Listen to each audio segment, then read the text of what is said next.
Hello everyone, hope you're doing good. Learn how to enable or disable comments on YouTube. And it is a very straightforward process. You just need to open your studio either from browser or from your mobile phone.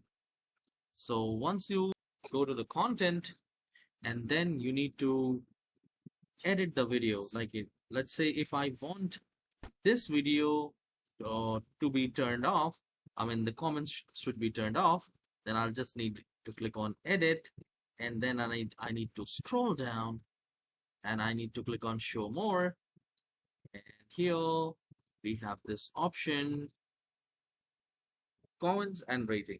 So allow all comments, and here hold all comments for review and disable comments.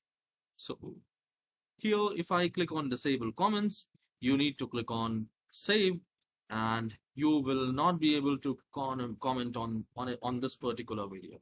So this is how it can be done, and I hope it took very short time to let you know that how exactly it should be done, how to enable or disable comments.